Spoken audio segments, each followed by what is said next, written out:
Hello and welcome along as the Cross Series League Racing Championship returns this week. It's round 6. Oh, hello, that's our leader. That's Peterson. And Ross is just headed past him. We've just seen him flash through there. And Turn 1 claims yet another victim. Round 10 of the championship, and everything to play for a few of our drivers. As there it goes. There we go. I think there's just all of a sudden the daylight has fallen off the cliff, and there's people absolutely everywhere trying to find their way round, off track, left, right, and centre. Ghastly. Certainly not a ghastly race. As he's, I tell you what, he's really fast and coats up onto that high line. Cower opting for a much lower one as we go green here for the final time at Lima Land. I mean, when you saw those two coming together in your mirrors, surely it must have been a big weight gone from your shoulders. I just kept my foot in it and I just kept going. Spoken like a true pro. Bit of a question.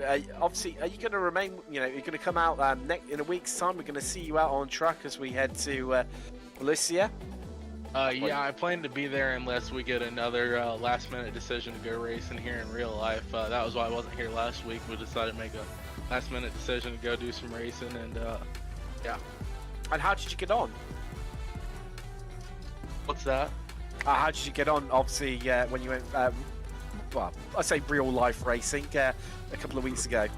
Trey, let me put this to you in American terms. How well did you do last weekend?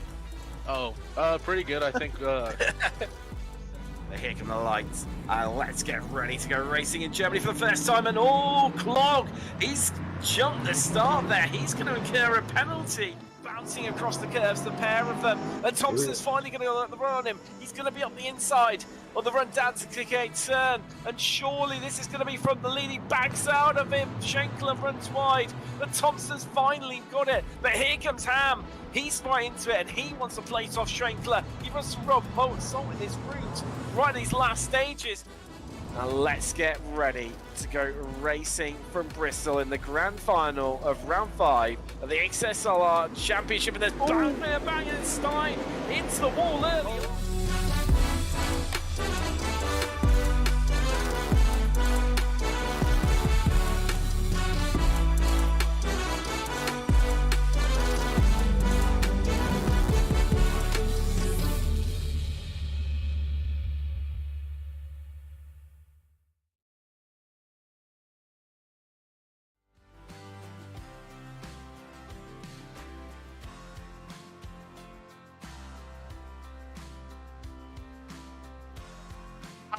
Talladega Speedway was conceived by the NASCAR founder Bill France Sr. His mission was simple. He wanted to build the nation's largest and fastest oval racetrack.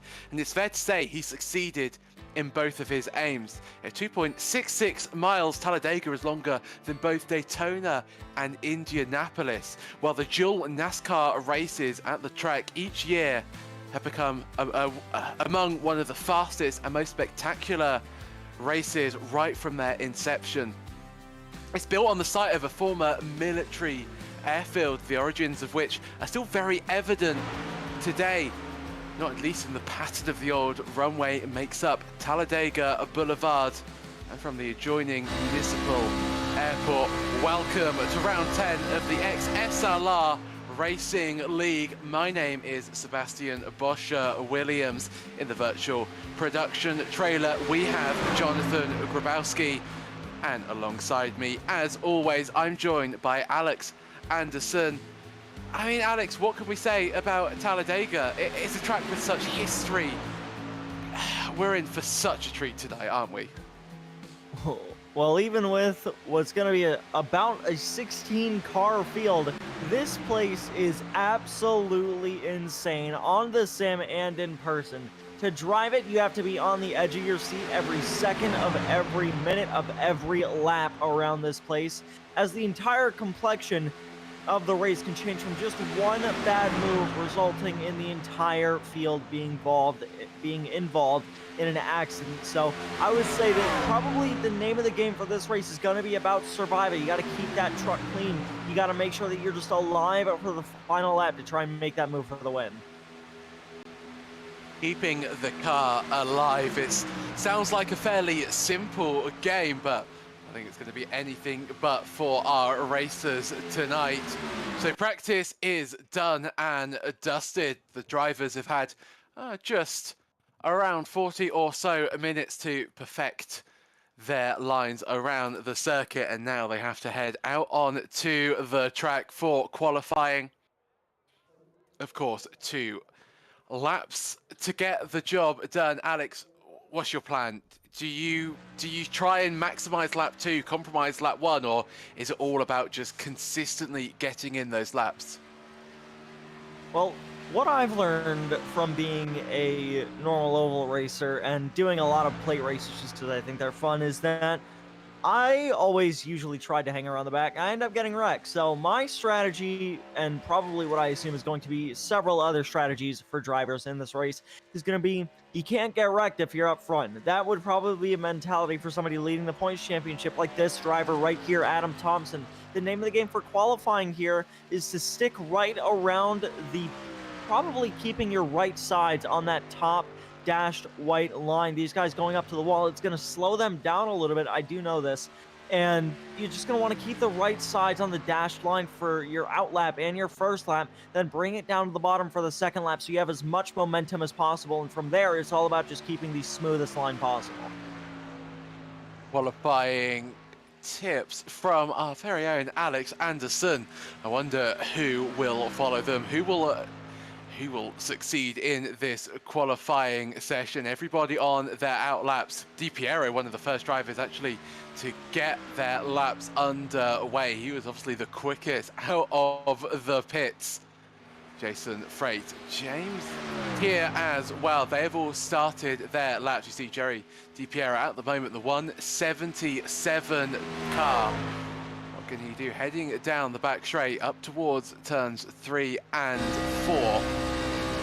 Going low, trying to maximize the speed as much as possible. Real fingertip driving so far. We'll have another lap at the end to see if he can improve on his time as he comes across the line. Bobby Ross, another driver as well. He's just about to set a time, and that's the benchmark for everybody to beat. It's a 54.94. Jason Freights can beat that just by a little bit, well, almost half a second. Freights, Di Piero, though, to the top of the timing stands. He has found even more pace. 0.003 of a second separates Piero from Freights. Now, Piero, what can he do on his second lap? That momentum building so far. You see how low he's keeping the car. Magnus Andersen, the 7. What is he going to do, I wonder? And we see Tim Cox, a regular, or Alex, or at least he used to be in the commentary booth. 6th place so far. I mean, Phoenix is one thing, isn't it, to really start your oval career, but Talladega is so difficult to master.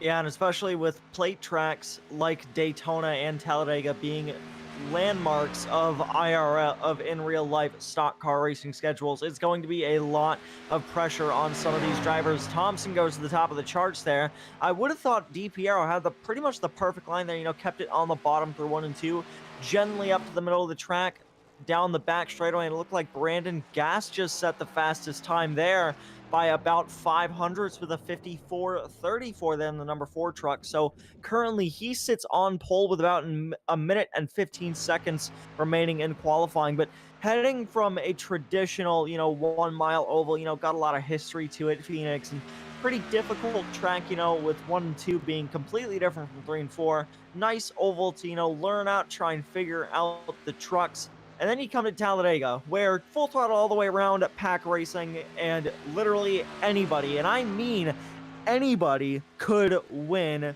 It's going to be a pretty big change for a lot of these guys, and probably going to take some of them off guard. So what can Jake Ham do, I wonder? In fact, Ham has really not performed very well in this qualifying session, and if I've got my... Well, he heads up to 10th place, so what I was about to say was completely wrong, but Jake Ham, our pole sitter from 1 week ago, will start from 10th place. Gas, you're very right. Alex is your pole sitter. Thompson didn't get his first lap in. I think he must have got a Zurek or some form of invalidation, but his second lap was strong, put him at the time into provisional pole, but ended up falling down to 2nd place. But the only other driver to be in that 54-3 club, and James Keir, the only one of only 2 British drivers on the grid in 3rd place. So a great performance for James Keir. I wonder what he will do in the race. Is just about to get underway, and here is your grid for race 10 of season 4 of the Cross Series Racing League, and it's Brandon Gass on pole, the number 4 truck. He had a supreme qualifying effort, and that is going to pay off for him. Adam Thompson will start alongside him on the 1st row. James Keir, the head of row 2, with Jerry DiPiero alongside him. Chance Arant in 5th place with Jason Freites alongside him on your 3rd row of the grid. 4th row is Magnus Andersen and Bobby Ross. Jimmy Howard finds his way up into the top 10 with Jake Ham starting alongside him. Josh Clogg is 11th with Randy Schwetzler in 12th place.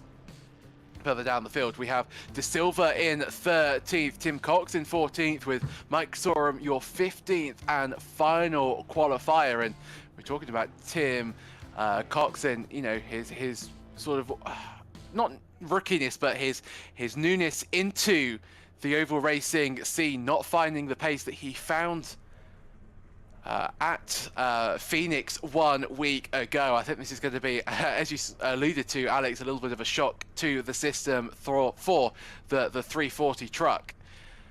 But, you know, we are in a championship, Alex, aren't we? I think we can bring up the points. And Adam Thompson, our points leader, a really good bounce back from the fairly poor showing that he had 1 week ago at Phoenix. No, I mean, he's starting 2nd on the outside row, so probably his main mentality for this race is he's going to have to try all he can to stay up front. That midfield is going to be a dangerous place to be if you're trying to keep your truck clean. So I would expect Adam to just try and be on make-up duty, trying to just get together his truck after the showing last week at Phoenix. So definitely going to be looking to try and stay up there, I would say, in the 244 car. So Thompson, your championship leader, with Josh Clogg behind him in 2nd place. Ham only 4 points off Clogg. That's the battle for 2nd place. Mike Sorum in 4th. Eric Whitner in 5th. Robert Schwenkler in 6th place. James Keir 7th. Jimmy Howard in 8th. Kevin Irwin 9th. Bobby Ross in 10th. But DiPiero, he starts from 4th place today. He's 11th in the point standing at the moment. And then further down the field, we have some of our more part-time entries. Familiar name in 15th place. But what a race we are in store today. How would you play this, Alex? I asked you this 1 week ago. Do you want to go early, or is it all about keeping the car clean and just being there for the final lap?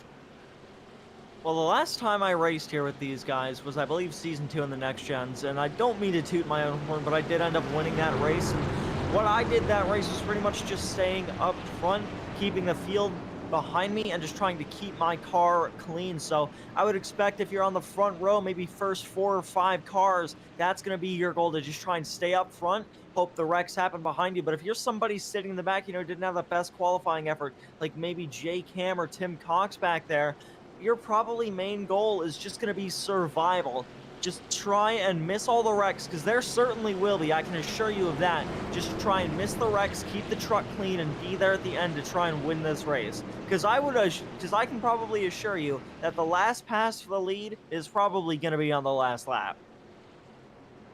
Well, standing in between that and right now is 30 laps of racing here at Talladega. The official pace truck will pull off. There it goes. In fact, collides a little bit with the front of Brandon Gass, but it's all now down to the 4 truck. He decides when we get this race firmly underway. Everybody bunching up, waiting for Gas's decision to get this race underway as he heads round the final part of the tri-oval.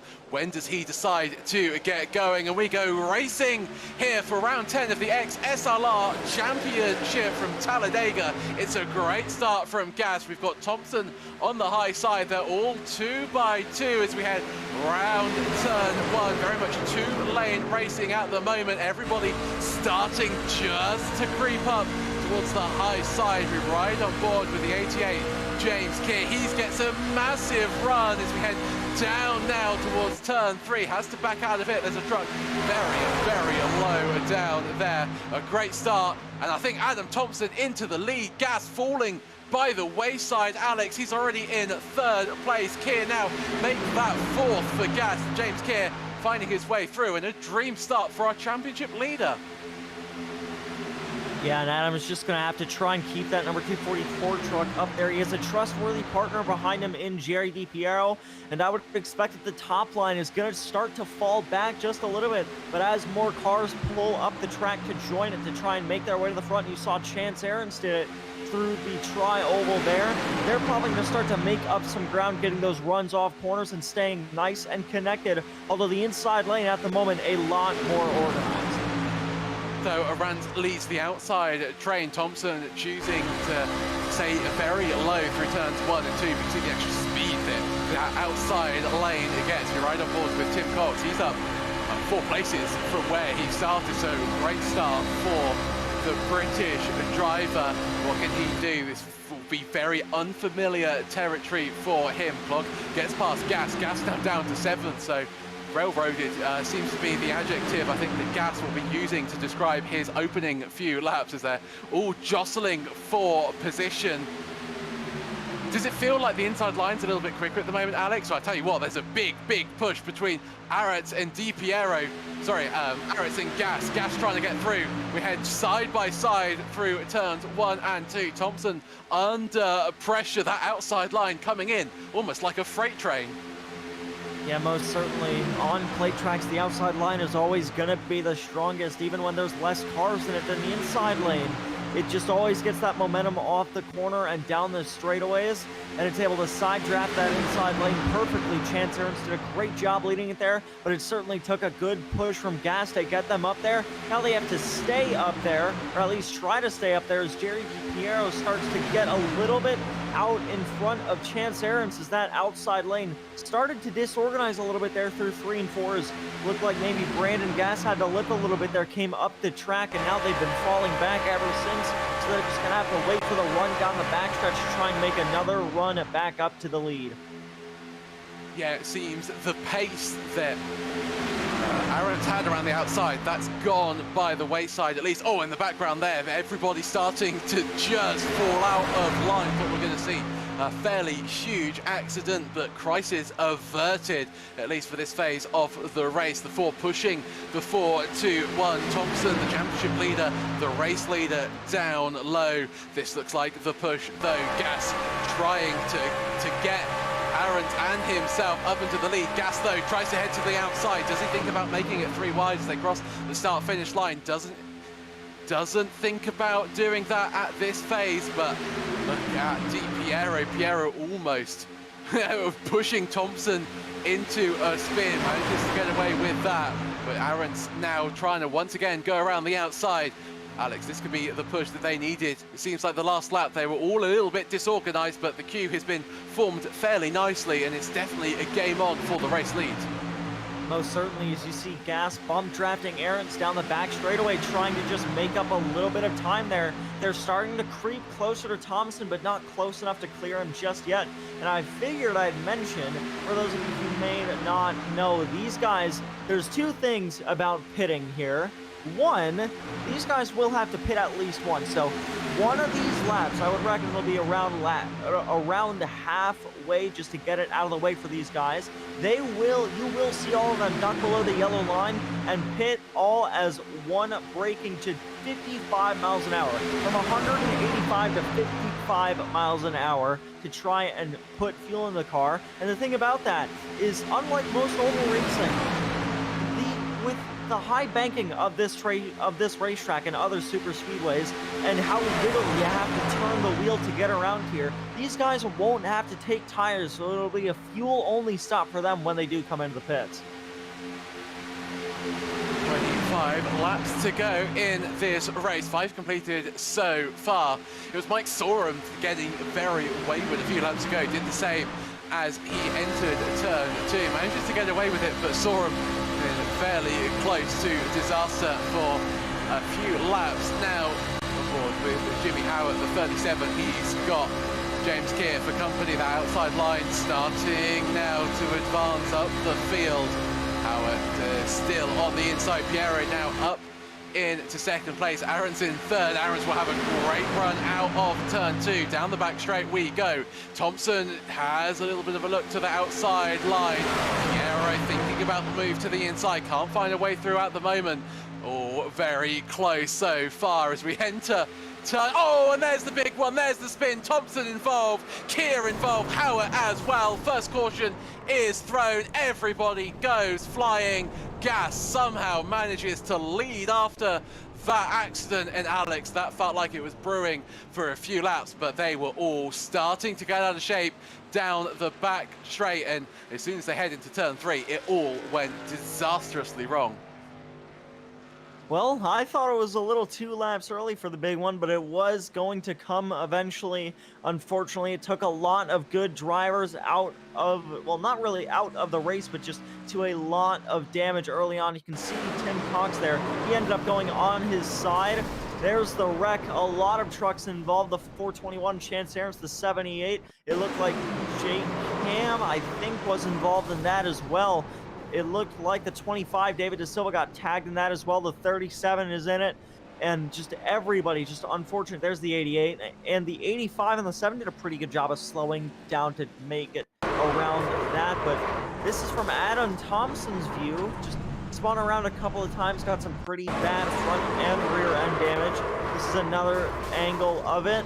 And just big wreck early on. And the main thing with Talladega, I mean, this is not going to happen once. I can assure you that. The big one isn't something that just happens once. It's not, oh, when is it going to happen? It's how many times do you think it's going to happen?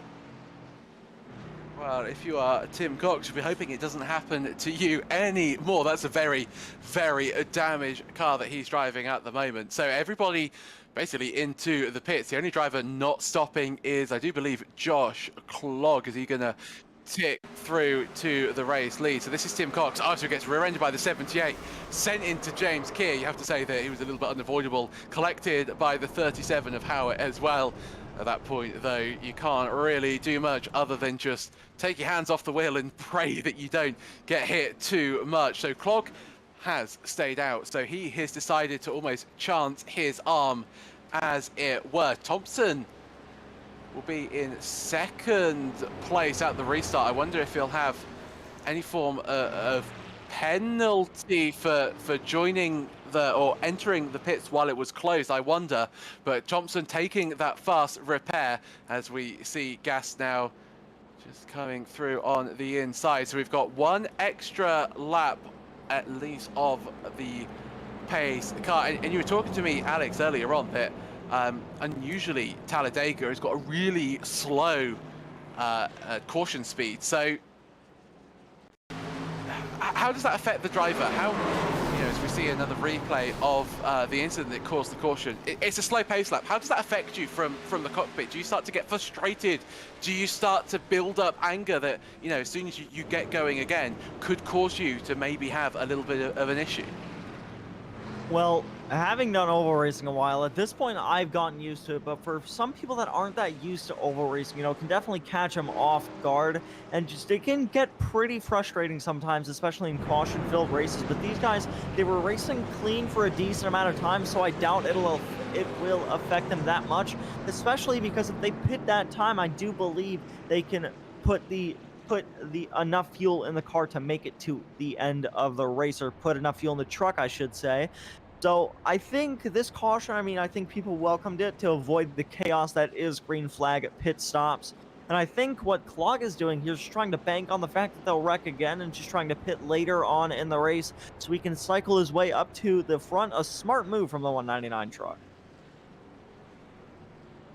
And will it pay off? We saw the same sort of strategies at Phoenix 1 week ago, and it paid dividends for some drivers out there. And if Phoenix is anything to go by, the old adage, cautions breed cautions, is very, very true in the XSLR series. Well, I tell you what, as we were mentioning, you know, it's a slow caution lap here, and we thought, well, what could we do during the caution lap?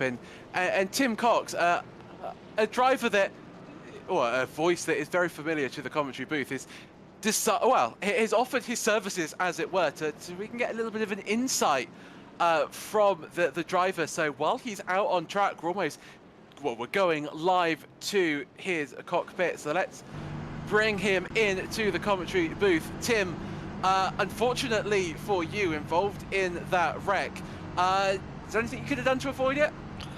I could see it start to happen, but you know what it's like, Talladega. If you're going to get caught up in it, it's just a lottery. And then got a secondary, got clattered, I think it was by Jimmy Howard, and that completely wrecked my car. Thank goodness we got 2 fast repairs. That's one of them down. But, I mean, up into 5th, can't really argue too much with that one, buddy.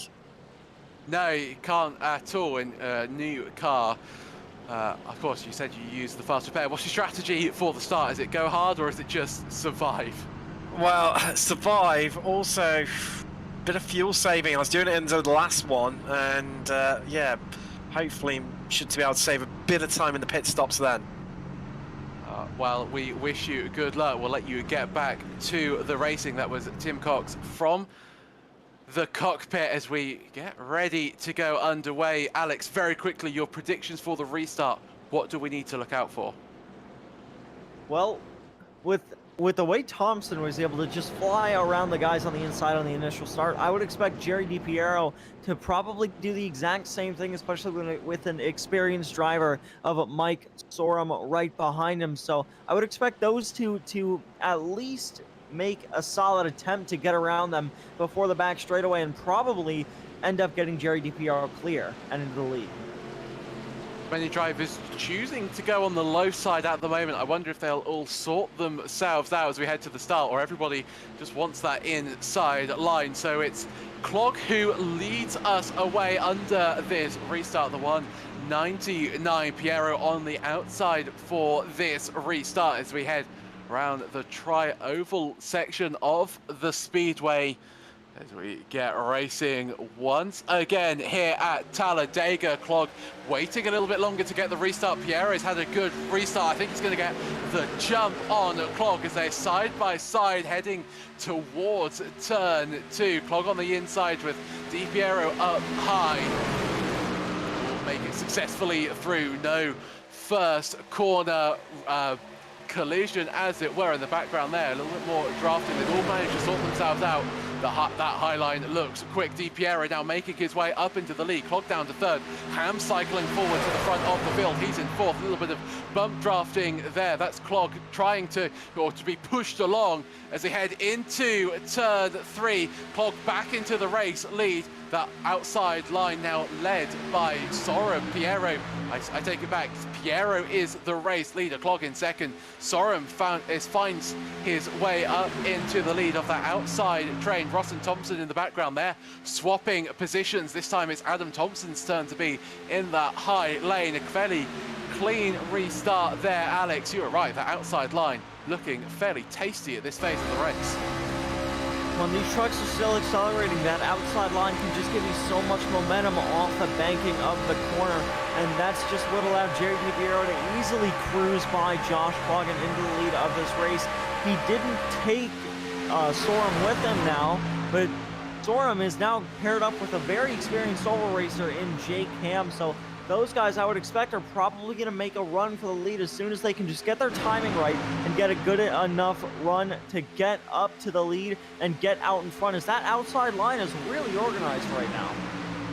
Yeah, much more organized than the inside line. Lots of jostling going around on the low side. The 4 up very, very high. That's Brandon Gash trying to make his move past Adam Thompson. They're going to go 3 wide. So Tim Cox, Adam Thompson and Gash going to be making Tim Cox starts to push a little bit. dirty air boiling off the front of the 84 car. Sorum weaving around. He's now going to need the benefit of a little bit of a bump draft, I think, down the back straight. But you said it was organised at the top. It's gone from being organised. They're 3-4 wide in some cases. As down the inside goes. I think that's Clog trying to make the position. Thought he was off the track. Oh, the 4 into the wall. 2, 3 hits in the background. That's between, I think, Arantz and the 4 of Gas. All the momentum is gone. Has not caused a caution, but that was oh so close to disaster once again. The first three wide attempt of this race failed, but I would expect these guys to definitely try it again soon with how aggressive they're seeming. That was a pretty good job from Gas and Aaron's to just keep themselves together and not end up wrecking and bringing out the yellow. I would expect Gas is most certainly still going to be up in the main pack. However, I think Aaron's not sure. He is close enough to get the draft. Looks like his gap is slowly closing, so it looks like they both will be okay. But already, only a few laps into this restart, and chaos brewing already as the outside line tries to make another push back to the lead. So here, the 88, he's involved in this pack. He is a lap down. You see Tim Cox now leads the outside line. You've got Sorum darting around. I'm not sure if he's trying to help the outside train go forwards or if he's simply just trying to get past Tim Cox. Tim will lead the race as he crosses the line. Piero on the low side. Tim Cox all the way around the outside. That outside line, very much like a freight train. Cox. And we've got Sorum and Howard all working together to try and move their way up the field. We ride on board with Tim Cox, but that inside line just looking a little bit quicker at the moment. 3 wide in the background. That's between the 33, I think the 31, and another car as well. They all managed to make their way, and I think that's Howard now deciding that he wants to be on the low side. So there were 4 on the high side, 2 corners to go, and now only 2. So it's Sorum and Cox trying to work together to move their way up the field, but Piero still having an absolutely dream restart. 15 to go here at Talladega. It's anybody's guess of who will take the victorious crown. Clog up into second place. Alex, where do you want to be? Do you want to be on the high line? Do you want to be trying to work your way up to the pack? Or do you want to just stay on the low line? Just simply keep out of trouble and just try and survive. Actually, the safest place at the moment would probably be on the inside line in the top 3 or 4 cars. So probably from Bobby Ross up to Jerry DiPiero leading the race, probably the safest place to be at the moment. But the way the outside line is looking right now, they're trying to make an effort to get up there, but very wiggly, losing a lot of momentum as they try and make their advance towards the front. So currently, I would say inside line is the place to be as everybody just tries to relax with 15 laps to go and try and make their move towards the end of the race.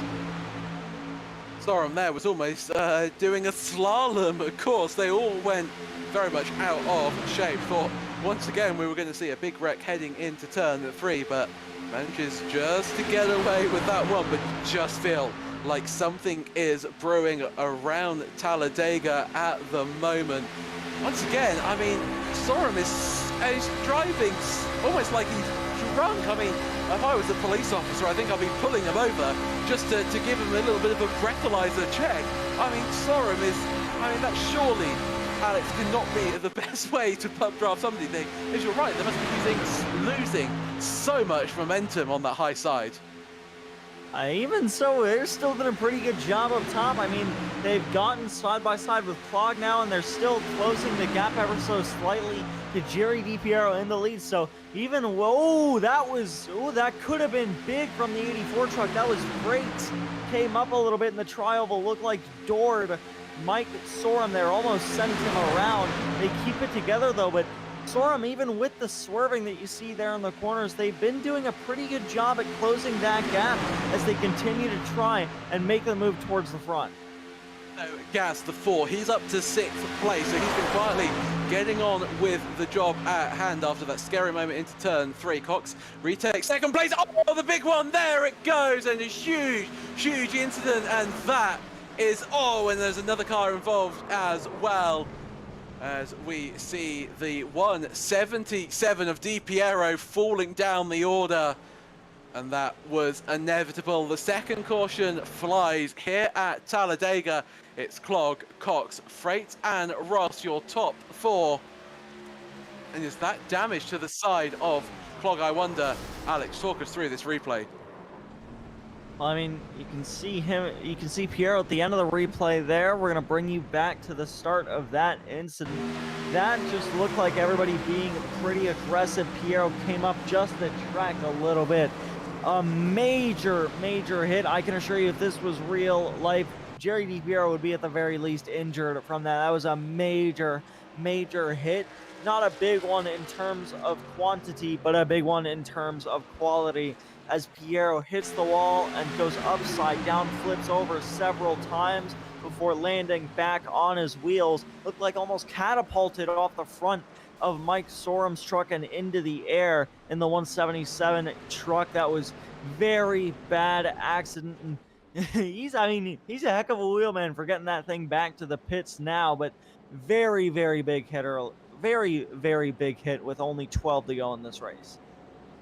Almost seemed like that started when Mike Sorum sort of got into the back of Tim Cox. Tim sort of wasn't expecting it, tried to correct and just sort of set off almost a concertina effect until we saw, you're right, that huge accident for the 177. That's why I'm very thankful that we end up, we are in sim racing. So there you see the touch between the 69 and the 340. That sends Tim Cox down low. He's going to hit the outside wall, and that, wow, actually goes on top of the 69. And wow, Piero just flying around.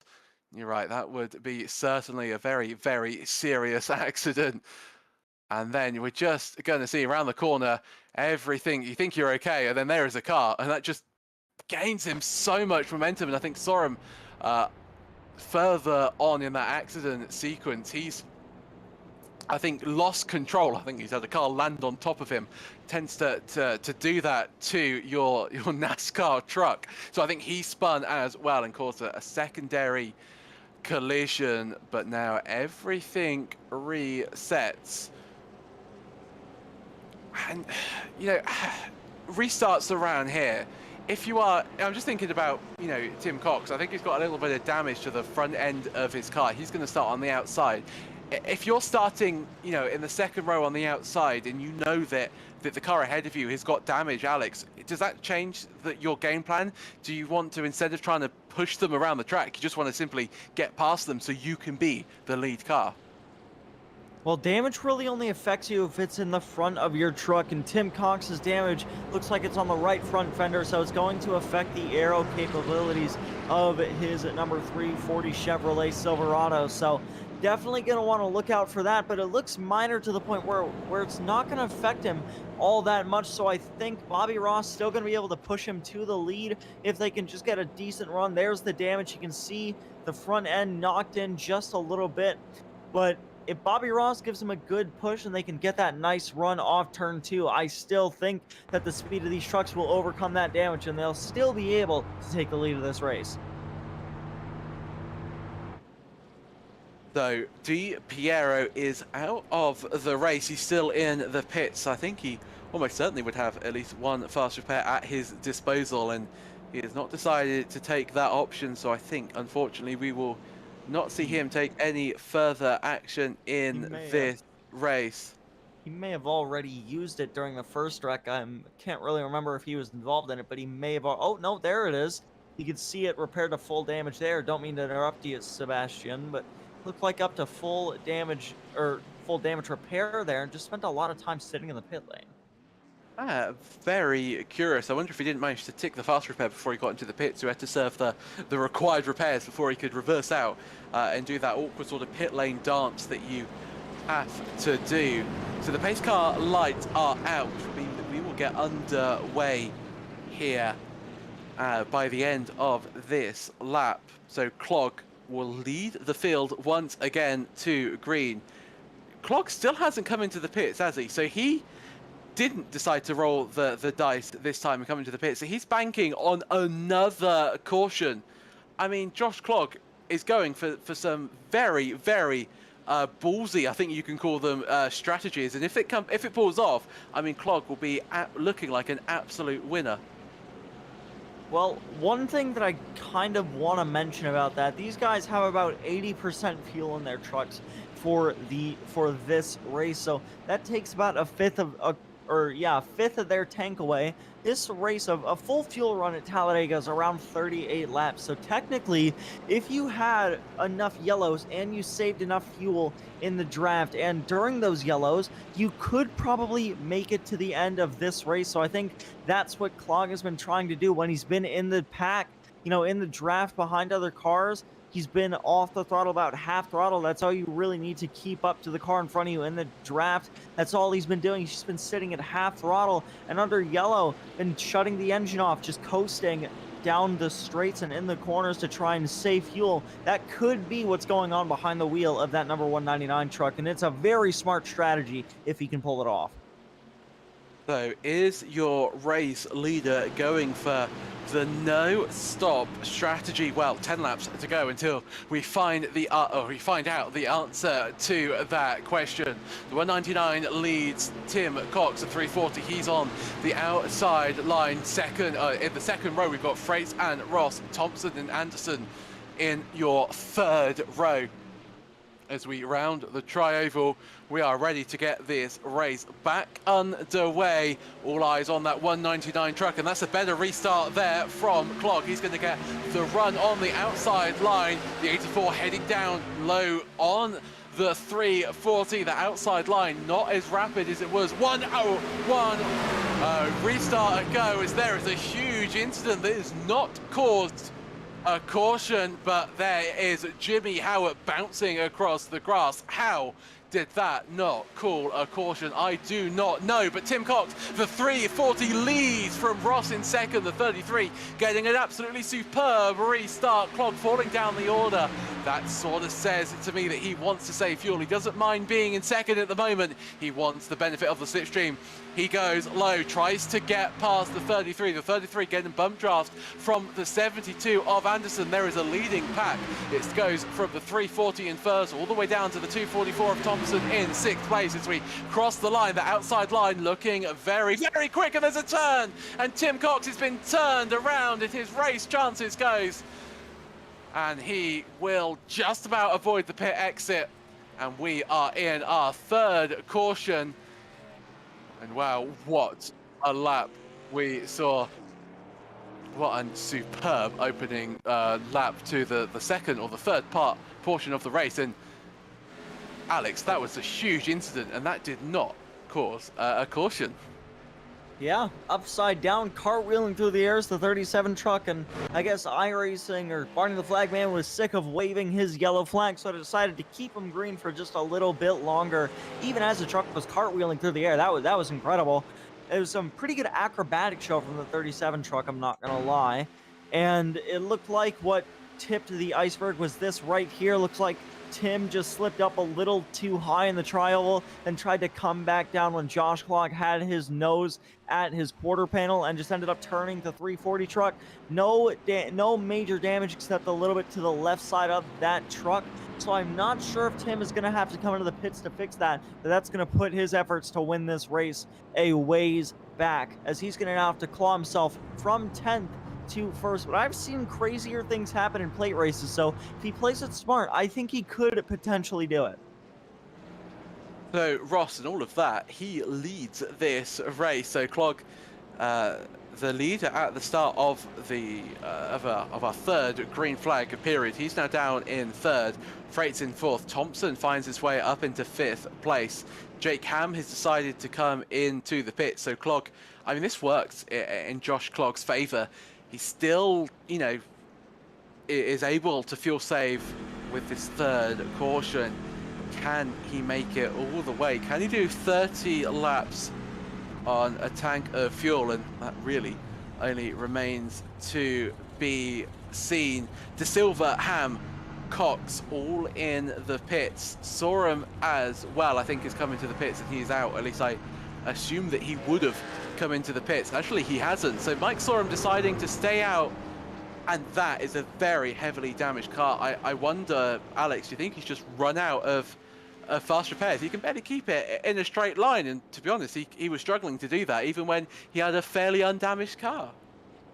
Yeah, I do want to see something, if maybe we can go on board or on the roll bar camera of Mike Sorum's truck, and I do want to see something, and there's a reason for that, and maybe if we can go to his cockpit view to see where his steering wheel is out down these straightaways. It looks like it's in a normal position. What I wanted to check for there was something that we like to call crab walking, and that is damage that occurs when the front end or the rear end has been pushed out of its normal position. The chassis and the frame itself has been bent to the left or right, so the rear end appears a couple degrees to the right and the left appears a couple degrees to the left, so it essentially makes the truck look sideways when it's going straight. It's called crab walking, and a very prevalent term that you see often in oval racing. Doesn't look like it's affecting Mike Sorum's truck though, just a major damage in Sebastian, I think you are right, that's just probably just a little bit of suspension damage, not enough to mess with the toe of that truck.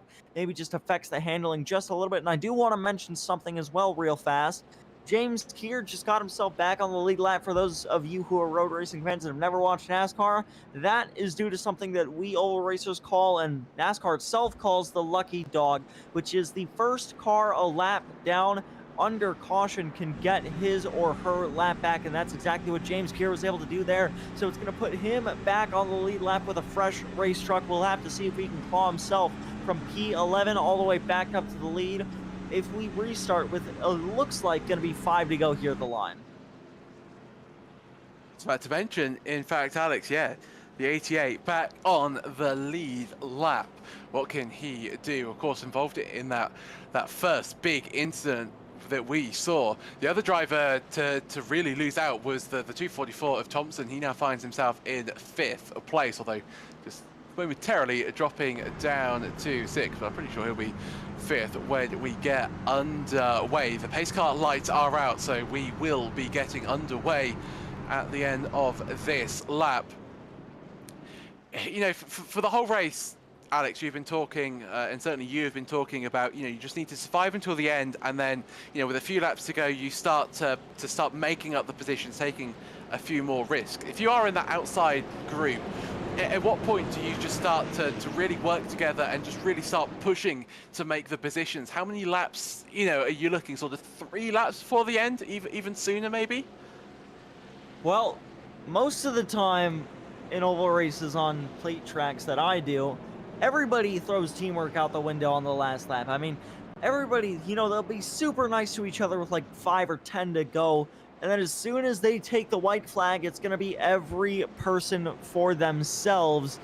And I'm going with that's exactly what happened here tonight. All of these guys are going to be just, you know, working together, just trying to wind down the laps. And then as soon as they take the white flag, it's going to be absolute chaos as everybody tries to do everything in their power to get up to the front of the pack. And I said earlier that the last lead change is probably going to be on the white flag. I'm going with that's exactly what's still going to happen, as these races can get very chaotic towards the end. I was going to say it's a bold prediction from you, Alex, but I think I very much have the same thoughts. It's going to be a crazy finish. 5 laps to go once we get racing. Once again, the 33 of Ross, he will lead you across the line. Magnus Andersen on the outside. The number 72 on that outside line, the lead driver in that pack. And tell you what, an interesting pairing at the back of the field. It's the 340 of Cox and Jerry DiPiero as well. As we get underway, it's a great start from Andersen. He will take the lead as we cross the line. Ross, though, has the inside line, has a shorter way around the track as they now file in 2 by 2. The top 6 starting to go to fall away, you have to say, from the rest of the pack. I think Sorum having a little bit of a slow restart, that damage really affecting him. Ross leads, Clog in momentarily, was in 2nd. He's back down to 3rd. The outside line, though, looking fairly rapid at the moment. I think that's 3 wide in the background. That's 340 to Silva and Gas trying to scrap it out. That's a real position there, 3 wide. So we've got away from our 2-lane worth of racing. Let's go for 3 lanes of racing. Supreme action as we see them head round turn 4 to start laps. We have 4 laps here to go. It's Ross in the lead, Clog in 2nd place, Andersen 3rd, Thompson in 4th, but they are still 3 wide on the back, and we see the 340 of Tim Cox just try and survive. We're heading back down to 2x2 formation, and I can't believe, Alex, you managed to go 3 wide and nobody ended up backwards. Like them to go 3 wide with around 2 laps to go, and everybody in the back as well. Like maybe if you're in Freight's position back there in the number 84 truck, you know, you try and make that 3 wide move, try and make up spots, but they're trying to do it again here. That's a big squeeze. Everybody keeps it together. That looked like Andersen coming down into the 85 truck. Bobby Ross was right there with him. That sends Bobby Ross straight to the back with a first-class ticket. That's going to take him out of the equation for now, as Andersen leads Ham, leads Clog, and Gas now tries to reform the outside line to make a last couple lap move to the front with the help of Jason Frakes there in the 84 truck.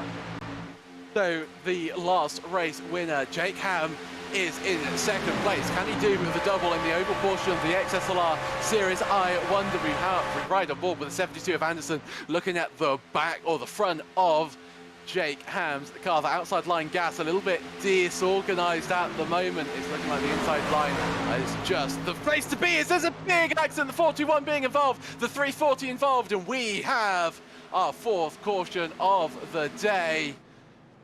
And the 421, that's Chance Arendt. He wasn't even on the lead lap, but he will be returning to the pits. That's some substantial damage. And Alex, well, this sets us up, doesn't it, quite nicely for a fairly exciting final few laps. Yeah, and this is going to be a green-white checker situation. What that means is the field will restart with 2 laps to go. Then they'll take the white flag, and then they'll take the checkered flag, known as a green-white checkered as green flag, white flag, checkered flag for these guys. And that's going to bunch the field all back up. So it's going to make these last couple of laps very interesting, as the anticipation and the tension is going to build throughout the field under this caution period. That really helps out both Josh Clog in 3rd place. He's still yet to make a stop, so this might just tip him over the edge to being able to make it without having to come into the pits for a splash of fuel. But it also helps anybody who was in that high line. They were just falling by the wayside, you have to say, after a little bit of a disagreement between the two, as you see actually Gas heading towards the pits, and I don't see too much damage on that car, so I wonder if that's a little bit of a tactical stop, if he just wants to take some new tyres. I'm not quite sure, but Gas heading into the pit. So Andersen in the lead, the 25, he was involved. Silva, they head into the pits as well, and finally Sorum heads into the pits with a very solemn looking car. You have to say that car just wasn't quick enough, and really caused, I think, that outside line to slow down on the restart, as another very damaged car, the 340 Tim Cox. At one point he was looking like he could win this race, and now those chances very much have gone out of the window. While we are under caution, it's a good time to mention one of our sponsors for today's broadcast, Nexus Fab. Nexus Fabrication specializes in metal fabrication and manufacturing for commercial, residential, and custom projects, as well as signage, furniture, metal repair work. Visit them at nexusfab.com to find out more about Nexus Fab. And Alex, what's your predictions? Are we going to get another caution? Do you think, you know, the gloves are off, as it were? They're going to just start to really go hard in terms of their racecraft, or do you think everybody will play it a little bit safe just to almost get this race finished. Well, with only 2 laps to go, that's around a minute and a half of racing for these trucks, maybe a minute and 40 seconds. So that is a minute and 40 seconds for somebody like maybe David Da Silva back there in P10 to try and make their way to the front, or just for really anybody to try and get up to the front and stay there in the final couple seconds of this race. And seconds are really what matter at this track. Is just, if you screw up once, like if you're the leader and you screw up once, doesn't matter how many times the guys behind you mess up. If you're leading and you mess up once, you're done. Doesn't matter how many times the guys behind you mess up. If you're leading and you mess up once, you're going straight to the back with a first class ticket. So these guys are going to start getting very aggressive as they just try and make their way to the front, shuffle out as many drivers as they can, and really just try and maintain their position, even as probably I would expect that even a lot of drivers here would probably just be okay with the top 5, whether they win or not. Who is in the camp of wanting to go all out for the race victory, who is just happy to finish the race in the top 5, or who is simply just happy to finish this race.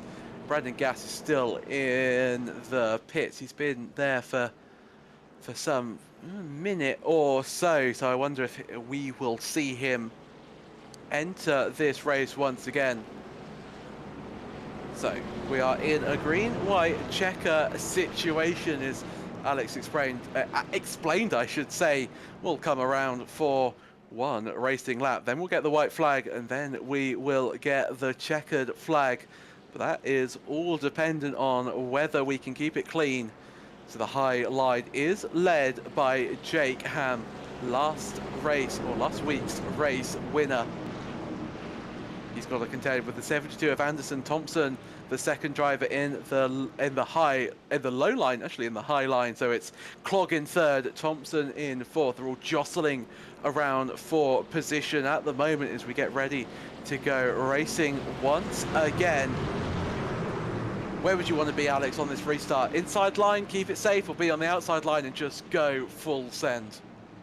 Well, I would say probably the person in prime position is Jake Ham there in the number 85 truck, especially with a very experienced driver like Adam Thompson going to be pushing him through the restart. Ham is going to be able to take that lead early off of turn 2, I would assume, if he can get a proper run off the restart and down the banking. But honestly, from there, I'd probably want to be the guy behind him on the inside line. You just wait till out of turn 4, pull up, side draft. You can just clear him out of the tri-oval coming to the checkered flag. So honestly, I don't know, but anywhere in the top 5 is going to be where these guys are going to want to be. But it's Talladega, so really still it's anyone's race. I like the sound of that. It's anyone's race. The pace car pulls in for what seems to be the 5th time, I think, in today's proceedings. Will we see that truck out once again? I wonder. All eyes on the 72 of Andersen. He decides when he wants to get this race underway as we get ready to head back under green flag racing conditions. And Andersen's gone early. That's caught Ham a little bit by surprise. Thompson, though, there with the assist. Another driver that's caught out is Clog. They now move down to the inside. Clog losing out 2 positions at the restart. It's Tim Cox in the high line, but he's getting railroaded. I think that damage caused to him as we see Ham heads right back up to the high side. We've got Adam Thompson down low. Thompson now pushing his way through, trying to get the lead. Ham, did he go to the outside a little bit too early? Bumping there between 2 of the cars. Ham involved. Look at this, Sora making a way through. He's now 3 wide. We ride on forward with Adam Thompson. He's on the low line. Where is Sora? He's lost that momentum that he found on the exit of turn 2. It's Andersen, Thompson, Clog, Freights and Gear, your top 5. Ham demoted Alex to 6th as we head round turn 4. We'll get the white flag. 1 lap to go here at Talladega. Yeah, as they come to the tri-oval for the second to final time, you'll see the flag man waving the white flag. Now it's every person for themselves. We'll have to see what they do through 1 and 2. The backstretch is going to create a lot of energy for moves made. I would expect Adam Thompson waiting until out of turn number 4 to make his move. Everybody jostling for position with that. You can see the 88 truck almost getting turned by Mike Sorum. That was James Keir involved in that as well. Here comes the outside line trying to make a move. The Lowe's truck tried to work together of David De Silva and Freights there. It looked like a little bit of a mistake there. Adam Thompson still riding the back bumper of Andersen. Here they come out of turn number 4. Andersen in the race lead, almost contact in the back as we head across the line. Thompson heads to the outside. He's gaining. Does he take the win? He overtakes as he takes the race win. Thompson wins from Sorum in second. And there's a big crash as we see the unofficial results as they all spear off, and my timing stands are correct. It's Sorum, the 69. Has he managed to take the race win? I think he has. I gotta correct you there, Seb. Opening up the iRacing results, it was tied down to the 1,000th of a second, and Adam Thompson, if I'm not mistaken, according to the actual iRacing results, got the win, separated by really the gap to the leader was literally 0.000 of a second, pretty much a perfect tie down to the 1,000th. And it looked like just after that, Thompson was able to get it into the 10,000th position. Absolutely incredible finish, so incredible. In fact, our timing software cannot keep up, and there you go, the winning margin. Thompson wins by 0.000 of a second. You have to go, as you rightly pointed out, Alex, into the tens of thousandths of a second to work out the race winner between those two. Sorum getting pushed, I do believe, was it by, I think it was the 84 by Jason Freights. Magnus Andersen started the restart and that final lap in third, but he'll have to settle for third overall. Freights in fourth. Josh Clogg managed to complete the entire race without taking a pit stop. That gave him a great 6 places gained overall. I think he'll be pleased with that race result, but I'm not quite sure if he'll be so happy, judging by how far up the field he was at some phases of the race. Then we've got James Keir in 6th place, David De Silva in 7th, Ham in 8th place after a poor restart by him. Bobby Ross in 9th. Tim Cox rounds out your top 10, and the final driver to finish on the lead lap, Di Piero, just outside the top 10. He's in 11th place, 1 lap down. Then we have, unfortunately, our retirees, Brandon Gass in 12th, Chance Arantz in 13th, Jimmy Howard 14th, Randy Schwetzler in 15th, and last place. And well, Alex, what an absolutely incredible race. Well, incredible race, but incredible finish to the race as well. And I'm just trying to stall just a little bit, Alex, as I saw our race winner, Adam Thompson, was briefly in the interview waiting room, and then he disappeared, but he's just got back, and I want to talk to our championship leader at the moment, Adam Thompson. Welcome to the commentary booth, and wow, what a finish. It really was. It was this one doesn't make iRacing top 10. I don't know what we got to do here anymore, boys. I mean, it was just to give you a grasp of how close it was. According to SDK, our timing software, Mike won the race. So I run. Go ahead. Sorry, Seb. So I just want to say that it was such a close finish that you broke our timing software. Yeah, so I run SDK as well, and I looked up in the top left after I crossed the line, and I was like, well, I guess that's second place. And then one of the guys go, nope, it says you're in first. So yeah, I had the same issue you did. And Alex was really quick to look at the iRacing results and go, actually, no, it was Adam who won. So well, the don't mean to interrupt you, but the thing about that, I knew to look there, because I mean that isn't the first time I've witnessed a finish that's pretty much looks like a perfect tie. It happened in Spec 5 at Sebring early on in their season with between Joshua Soto and Rui Coimbra there. So I knew, don't take SDK for what it says. You have to look at what the actual iRacing results say, and it's just that close of a finish that SDK can't even tell who won. Yeah, that was pretty gnarly. That was definitely one that's going to go in a highlight reel somewhere. Oh, undoubtedly. After, what was it, sort of lap, I think it was 6 that we had the first caution. Did you really think that you could pull off the race win after the contact and you being almost a lap down at some points? No, I didn't. So I had to make a decision there on lap 6 after I got the damage. Pits were closed, but I mean, I don't know. I'll have to go back and watch the broadcast and look at the replay to see how damaged my truck actually was, but I just decided to go in under closed pits and take that black flag, the EOL penalty. Number one, to stay on the lead lap, because I was worried my engine was going to blow if I tried to go all the way back around the track. That was the big thing. Being a lap down, we do have the lucky dogs and the wave arounds, but it's just, you saw James Keir, I believe, finally got his lap back, and it was like lap 20. And without throwing too much shade on the league, it's definitely tougher to be back there in that middle-ish pack. So I was doing whatever I could just to get the truck fixed and get back up to the front as fast as possible. It certainly looked from the broadcast that your truck was substantially damaged. I think you had a car land on top of you at some phases of the race. And then talk us through, we're actually on the broadcast sort of looking back at that final restart. What was your thought process going into the green-white checker? Did you think that you could get a race win, or was it all about just surviving and maintaining your championship advantage?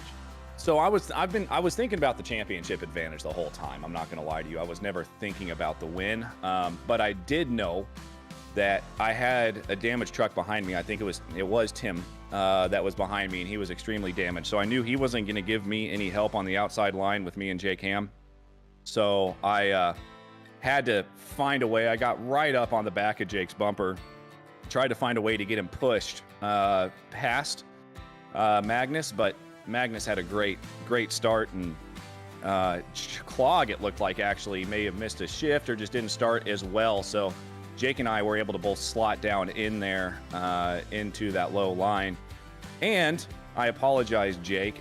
I'm still thinking about the championship advantage at this point, and I know Jake was the one that's very quick in these cars, and I knew I didn't know, but I wanted to try to beat him if I could. So when he started to make that move a little bit to the high line, I gave him a pretty big bump. So he had to make a decision whether to lift or go to the high line, and he went high, and I stayed low with Magnus. And yeah, I guess the rest is, as you'd call it, history. I mean, what an enthralling race that you put on, actually, with every single driver out there today. Adam, before we let you go and celebrate your race win, anybody you'd like to give a shout out to at all on the broadcast? Well, first and foremost, I'm going to give the 3 guys sitting right here a shout out for showing up every Sunday night and doing this and helping me out as well here on the SMB side. Extremely happy with the people we have over here, that I have over here. So thank you so much, guys, for keeping up the good work and working through some of the challenges that I have in my I wouldn't call it procrastination, but just the amount of stuff I've got on my schedule, and for you guys for being patient with me and allowing me to get everything done. And second of all, I want to shout out all the admins there in Cross Series League Racing for keeping me sane sometimes, especially after this race. Jerry DiPiero especially, want to give him a massive shout out for sitting in the Discord with me when I saw some of the drivers doing some of the things they were doing on track. So Jerry, thank you so much for keeping me calm and all that, but also James Keir, Jimmy Howitt for everything they've done. Rob Schwankler, obviously over here at SMB and for Cross Series League Racing when he was still an admin over there. Huge help. I mean, I could shout out everybody if I wanted to. Want to give a big shout out to my fiance. I've been getting reminded every day for the past, 2 weeks now, that our wedding date is coming up very quickly on October 8th. So yeah, big old shout out to her, as well as my father-in-law, almost, that's scary to say, and her mom Teresa, my grandparents if they're watching, my aunt and uncle if they're watching, and all the guys that are tuning in for the broadcast. Well, thank you very much, Adam. Congratulations on another race win in Season 4 of the XSLR Championship. Thanks, man. I didn't think this one was going to happen, so it's a good one. That's always a little bit sweeter when you didn't expect it until the very last moment. Alex, have you managed to find anybody else willing to be interviewed? Do you believe I have managed to grab Magnus Andersen, our third place finisher here tonight from Talladega? Magnus, you about had that until coming out of turn 4. Yeah, it's just Talladega, you know. If it was a little bit different, like a Daytona start-finish line, I would have had a better chance, but it is what it is. I'm happy to finish third. Yeah, you still did a great job all race today and did an awesome job managing your positions and keeping that truck up front. Just how was it out there? I mean, it seemed very chaotic from our view, but how was it being an actual driver out there tonight? Well, I dropped back to the back and I just played my strategy. I kind of looked and saw who was good at pushing and who wasn't, and who was kind of all over the place and who wasn't. And I got a good feel for how the field looked. And then with about 19 to go on that restart, it was go time. So I wish it would have went green instead of those cautions, but it is a good race overall. 3 wide to the finish line, can't ask for much more. Yeah, and still did a great job there. You got secured on the podium there for yourself. And I mean, I just want to say, anybody you want to thank tonight here before we let you go? A mining store, Hatch Designs, DJ Pauly Tracks, he's my boy. All my other boys in Bitcoin Boys. We've been having a good season, just running around in different leagues. So thanks to them. Yeah, and I'm going to let you go. Great job from yourself tonight. Congrats on the podium. And hopefully we'll see you next week from, I believe, if I'm not mistaken, Charlotte. Yep, looking forward to it. All right, that was Magnus Andersen. Your third place on the podium from here tonight. Actually, I did get it wrong. It's Pocono next week, so excuse me. But Seb, for our last interview of the night, who have you managed to grab? I've got our second place man, or if you go by our timing software, the race winner. But unfortunately, Mike, that wasn't to be. What an incredible finish to that race. Yeah, that was quite a race. You know, I did do quite a few runs here, and I practiced starting in the back, and you get the draft in these trucks, and it goes real fast. So I don't know. I don't really know what happened. I'm just fortunate. I was so thankful for that last caution. If it weren't for that, my truck was so broken, and I was just limping around, and then I was able to pit, got a fresh truck, got out there, and got near the front there. Yeah, I mean, I think I said, or we were saying in commentary, you know, before that last caution, your truck looked pretty battered, and we were sort of thinking, does he have a fast repair that you can come in and use? Because yeah, that your car did not look particularly in good condition, but it all, you know, it all went really well for you in the final laps or so. If somebody said that you'd come away with the second place, would you be pretty happy, or knowing that, you know, the race win was there? I mean, you finished 0.000 seconds behind Adam. Do you feel a little bit disappointed? I'm not disappointed at all.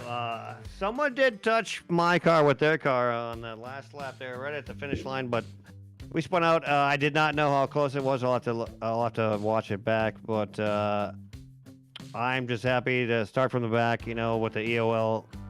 And finish in second. That's fine. I will keep it brief. I know Adam probably talked your ears off for about a half an hour, so yeah, I'm happy with second, absolutely, and hope to be back up front again next week. Yep, 1 week we head to the USA Speedway. I think that will be another great race. But before we let you go, Mike, and is there anybody you'd like to give a shout out to at all? Absolutely. You guys for broadcasting. Shears Salon. Trust your peers. Come to Shears.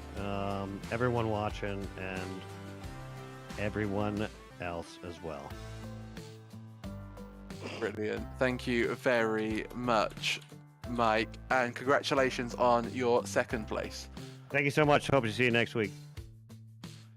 Us too. That was Mike Sorum, your second place finisher. That finish so close that he still comes up on my timing software as the race winner. But what an absolutely superb race, Alex. How do you sum that up?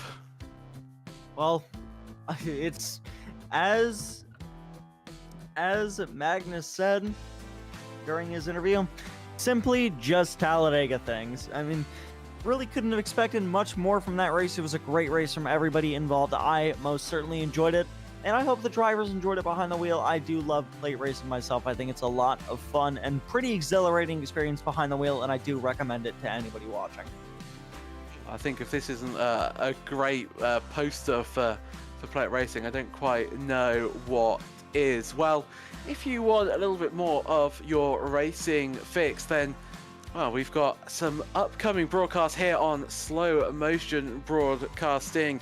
Next Tuesday we have WSRL. I'll be back in the commentary booth. That's GT3s and GT4s from Road America. We also have the American Muscle Car Series, the Mustang around Road America, so a dual Road America Tuesday night. Thursday, Spec 5 returns to Silverstone, but the better layout, in my opinion, the Legacy circuit, which has got Bridge Corner, one of the best corners in modern motorsports, in my opinion. Then on Sunday, we have a dual races once again, the WSRL Endurance Series. That kicks off. That's also from Road America. That's LMP2 GT3s and GT4s. But if you just want some more 2008 Chevy truck racing, then we'll be back from 8:10 p.m. EST. We'll be at the USA International Speedway. But my name has been Sebastian Bosher-Williams. I've been joined by Alex Andersen. We've had Jonathan Grabowski in the production booth, and that was a superb race around Talladega. You can't really get a start any better than a finish, better than that. But we'll see you in 1 week's time as we once again head to another oval. But until then, thank you very much, and we will see you very soon.